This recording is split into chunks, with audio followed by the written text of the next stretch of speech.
technologie pour la transformation de l'agriculture africaine, siglée en anglais TAT, ne rate aucune occasion pour être plus proche des acteurs du monde agricole afin de leur rendre accessibles ces paquets de technologies.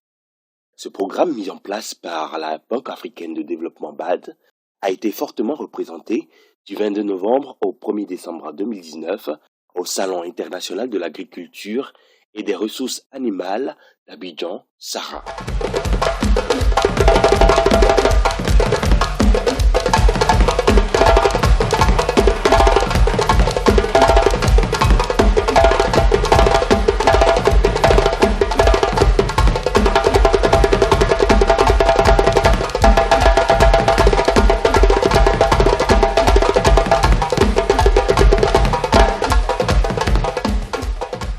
Le Sahara est en réalité une plateforme d'opportunités d'investissement direct dans le secteur agricole qui enregistre la participation de plus de 6000 professionnels.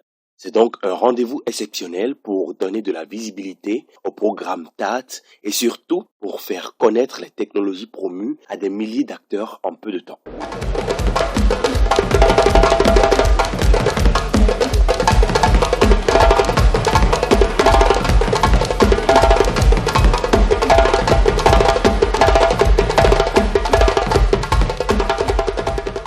Je voudrais avant toute chose dire toute ma satisfaction.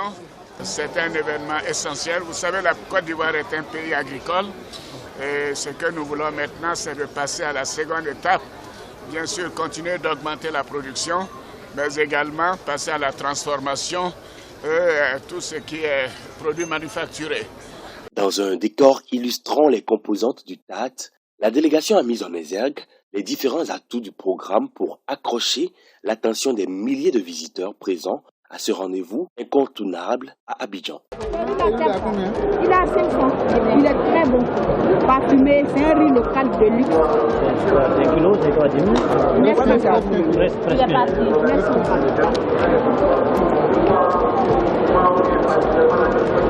Voilà, merci. Bon, c'est bon. On retourne là. D'accord.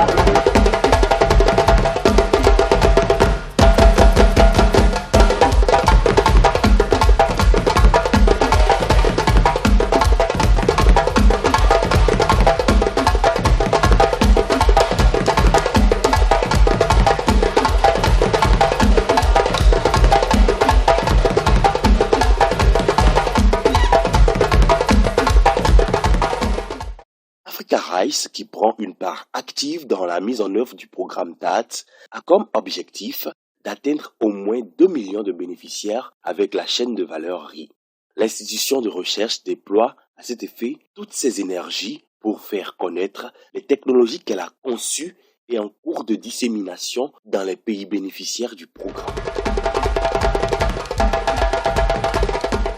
Nous sommes focalisés sur 5 principales technologies, notamment les semences de variétés améliorées, y compris les riz hybrides. Nous avons toute une panoplie de riz adaptés à toutes les écologies de toutes les régions de l'Afrique, dont nous faisons la promotion dans le cadre de ce projet-là. Les riz hybrides aussi, comme je viens de le dire, c'est des riz qui ont de grands potentiels. Qui aujourd'hui au Sénégal, la ISRI 09, voilà, c'est le nom de l'hybride qui a été développé en partenariat avec l'Institut sénégalais de recherche agricole. Ce riz-là a un potentiel très élevé et le secteur privé semencier africain est très intéressé par ce riz hybride purement africain. Donc voilà les choses que nous sommes en train de faire au niveau de la semence.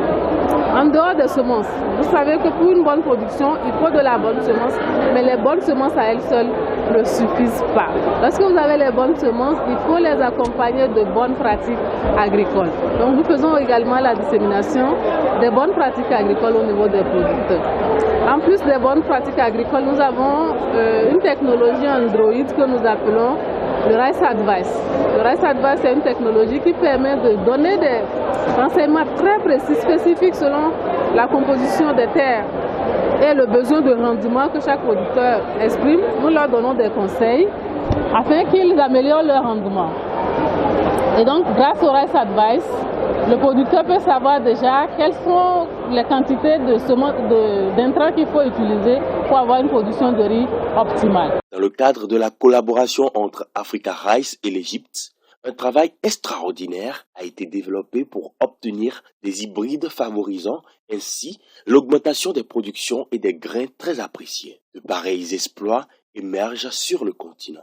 Nous avons des variétés qui sont parfumées, qui ont des grains de qualité, des grains qui sont fermes, qui sont bien, qui se consomment aisément, mais également qui permettent, nous avons des variétés qui sont résistantes à la sécheresse. Alors, ça veut dire que nous avons réglé beaucoup de problèmes. Et maintenant, l'Égypte a développé plusieurs variétés hybrides et l'Égypte a une industrie semencière privée qui est assez développée. Ce qui n'est pas le cas de nos pays de l'Afrique subsaharienne. Il faudra que nous développions le secteur semencier privé. Il y a beaucoup de compétitions sur le terrain, il y a beaucoup de programmes parallèles, il y a beaucoup d'investissements qu'on aurait pu peut-être faire passer par le secteur privé parce qu'on est sûr qu'ils vont faire de la valeur ajoutée. S'ils créent de la valeur ajoutée, ça va être beaucoup plus d'emplois pour les jeunes. Mais également, ça va être beaucoup plus d'impôts pour les États et moins de sacrifices des États. Je crois que ça c'est important. Il y a également le cas du Nigeria. Le Nigeria qui est un exemple formidable, dont la production de riz avait dépassé en son temps les 3 millions de tonnes. Et qui aujourd'hui le Nigeria est en train de mettre un accent particulier sur le développement de la production locale. Bien sûr, s'il y a développement de la production locale, il faudra, comme je vous ai dit, il faut qu'il y ait des protections. En réalité, le riz hybride est une mine d'opportunités pour la création d'emplois et l'augmentation de revenus pour le monde rural. Pour la multiplication et la production des semences des variétés hybrides, le travail requiert de la main-d'œuvre et des emplois ruraux sont donc créés, engendrant aux bénéficiaires des revenus supplémentaires. Mais les technologies ne sont pas seulement conçues pour l'amélioration des semences et de la production.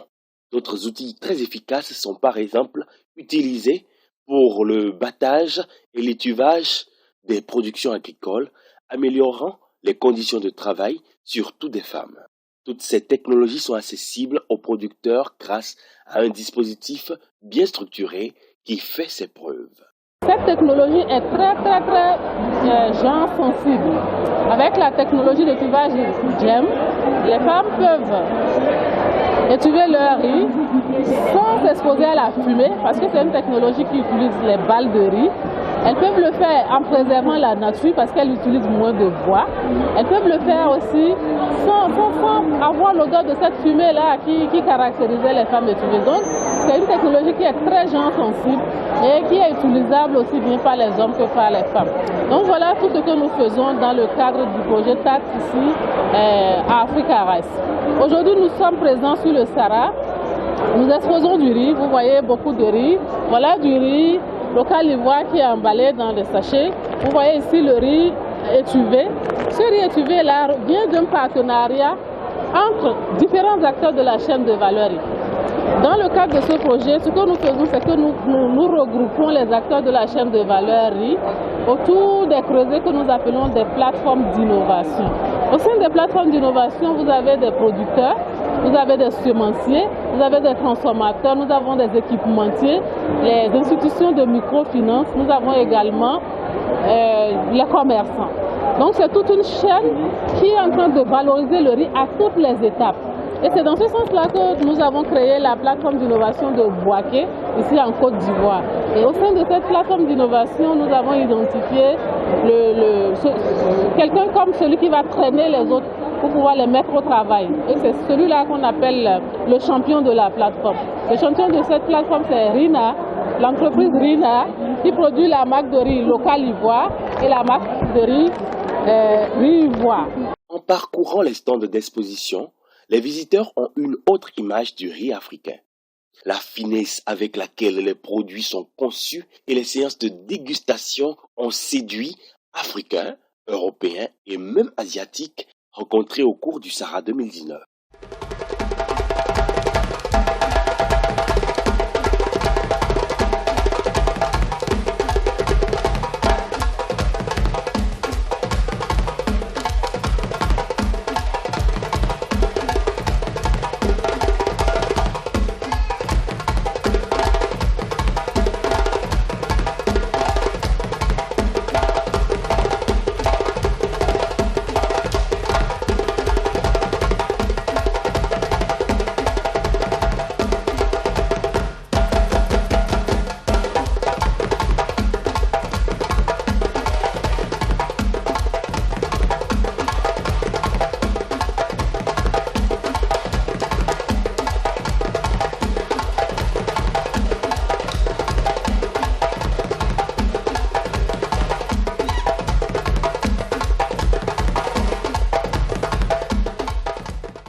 gouvernants africains prennent de plus en plus conscience de la nécessité d'investir dans la production du riz local.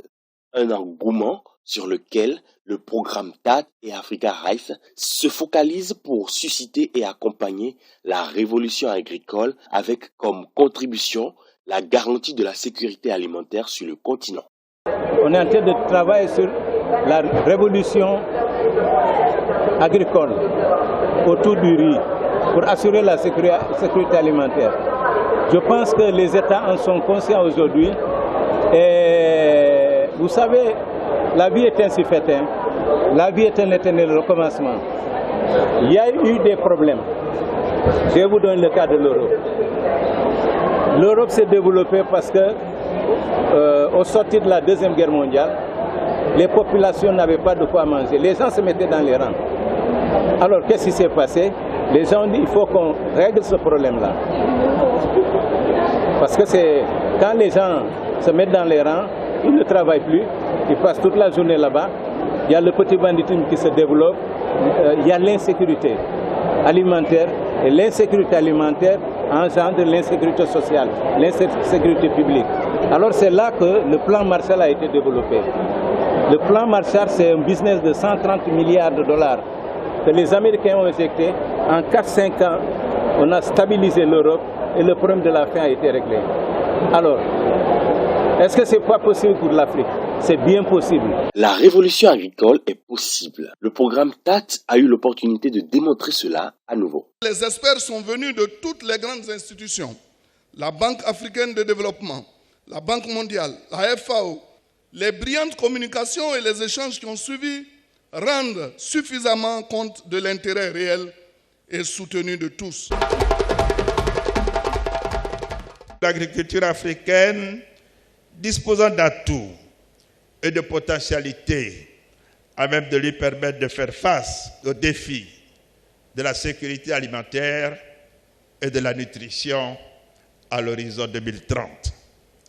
Le message d'espoir que nous devons retenir de ce salon est qu'il est possible de relever le défi de la sécurité alimentaire en Afrique. Oui, il est possible à l'agriculture africaine de s'adapter au changement climatique tout en ne nuisant pas à l'environnement. Une évaluation des effets de la politique de marketing menée à Abidjan pendant 10 jours prouvera à coup sûr que les Africains adoptent progressivement leur riz.